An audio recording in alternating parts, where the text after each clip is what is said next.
Сәлеметсіздер ме? Бүгін бізде екінші сабақ құрастыру негіздері.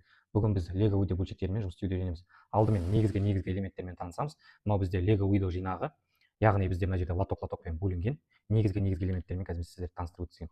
Мынау бізде лоток осылай, мысалға, бұл жерде бізде пластиналар тұрады, мына жерде бізде кирпичтер, мына жерде балка, мына детальдарымыз бізде ось деп айтылады. Ось деп айтылады. Мына жерде бізде тісті дөңгелектер. Бұл тісті дөңгелектер бізге қозғалуға керек не. Мынаның астында бізде электронный компоненттеріміз бар, яғни мына кешегіде сіздерге айтқандай микроконтроллер. Бұл да бізде екі порты бар, яғни бұл жерге сенсор и мотор қосуға болады, или екі мотор қосуға болады, или сенсор қосуға болады. Мына жерде бізде екі датчигіміз, жаңа айтып отқандай сенсорымыз. Бұл екеуін бір қарағанда бірдей, бірақ екі түрлі қызмет атқарады. Мынау бізде екі көзі бар сияқты, бізде датчик движения, яғни қозғалтқыш датчигі, яғни белгілі бір егер бір кедергіні бірдемені көретін болса, сол арқылы команда беріледі. Мынау бізде датчиктің наклоны, яғни жандарында көріп отырсыздар, өзінің стрелкасы бар.